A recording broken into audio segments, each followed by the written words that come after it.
Thrown out in the storm by my husband's family, until my billionaire father arrived in a limo. The storm and the betrayal. The storm raged outside like a wounded beast. Thunder rattled the chandeliers of the Harrison mansion while violins played inside, drowning in laughter and champagne. But the real storm wasn't in the sky, it was in the heart of Emily Carter. For hours she had endured the whispers, the sideways glances, the mocking smiles. She wasn't like them, she didn't wear diamonds that cost a house, or gowns tailored in Paris. Her dress tonight was simple, chosen with care, but to the Harrisons it screamed unworthy. Her husband, Daniel, had promised her before the party, "Don't worry, Emily. They'll learn to accept you. Just give it time." But time hadn't softened their cruelty. It had sharpened it.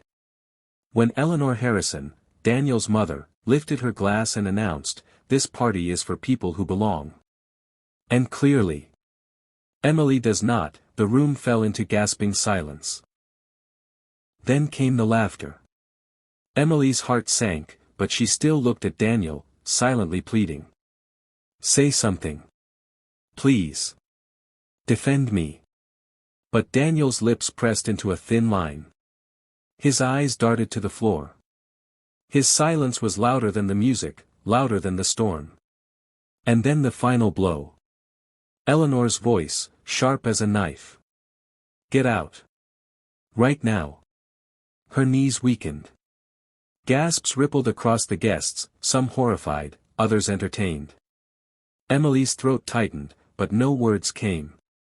Before she could even turn, two servants pulled the door open, gesturing coldly. She walked out in a daze. The heavy doors slammed shut behind her. The rain swallowed her whole. Within seconds, her midnight blue dress clung to her skin, her heels sinking into the mud, her hair plastered against her face. The wind cut like glass. But the pain in her chest was worse.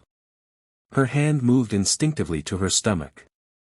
Nobody knew, not Daniel, not Eleanor, not anyone. She had planned to tell him tonight, after the party, believing that maybe the news of their child would heal the growing cracks in their marriage. But now, standing in the storm, she whispered to her unborn baby through chattering teeth. "Don't worry, little one. I'll protect you. Even if I have to do it alone." The thunder roared, as if mocking her. She stumbled forward, blinded by rain. Where could she go? Who could she call? She had no one. Or so she thought. Through the sheets of rain, headlights appeared, bright, deliberate, cutting through the darkness. A black limousine glided to a stop in front of her, sleek and imposing. Emily froze. Fear shot through her veins. Was this another cruel trick? Had Eleanor sent someone to drag her back, to humiliate her again? The tinted window slid down. And her breath caught. It wasn't Daniel. It wasn't anyone from the Harrisons. It was her father. Richard Carter. The billionaire the world respected, envied, feared. The man who had left when she was a child, who had missed every birthday, every heartbreak. She hadn't seen him in years, until recently, when he had quietly tried to reconnect. She had kept his existence a secret from the Harrisons, not wanting to be judged for his money. And now, here he was, stepping into the storm to reach for her. "Emily," his voice broke against the thunder, trembling, "please, let me take you home." Her legs gave way, and she stumbled into his arms. For the first time in years, she let herself cry like a child. Inside the limo, warmth enveloped her. Richard wrapped a blanket around her shoulders as she shivered, her sobs soaking into the fabric. "I should have been there," he whispered, his jaw tight. "All those years I wasn't, all the pain I didn't protect you from.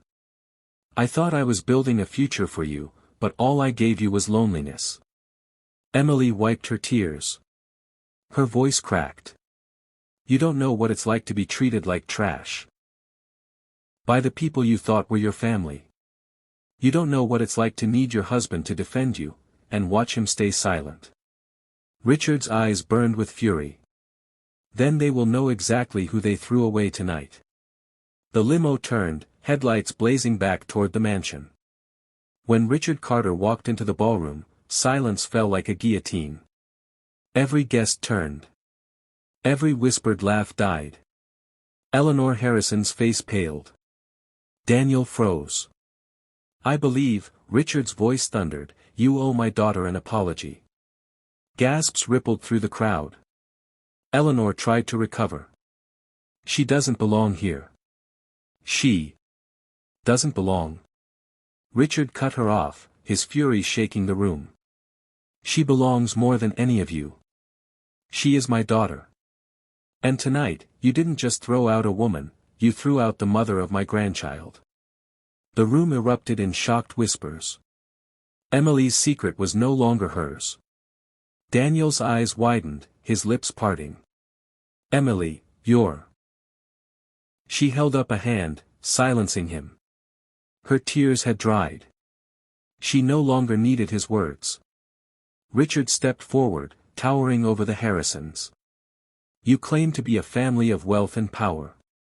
But you have none of the one thing that matters, humanity. Tonight, you showed the world your cruelty. And the world will remember." Daniel finally found his voice. "Emily, please, I didn't." But Emily looked at him with quiet strength. "You had your chance to stand up for me. And you chose silence. That silence cost you everything." Her words sliced deeper than the storm outside. Richard placed a hand on her shoulder. "Come, Emily. You don't need them. Not anymore." She walked out of that mansion with her father, her head held high. She wasn't just leaving behind cruelty, she was choosing a new life for herself and her unborn child. The storm outside began to calm as the limo drove away. Raindrops softened into mist, the moonlight breaking through the clouds. Emily leaned against her father's shoulder, exhausted but at peace. "Dad," she whispered, her hand resting on her stomach. "Do you think I'll be strong enough for this?" Richard kissed her forehead. "You already are. And this time, Emily, you won't do it alone." For the first time in a long time, Emily believed it. She had been thrown out into the storm. But she had walked away with something far greater: love, family, and the strength to begin again. The storm had tried to break her. But it had only set her free.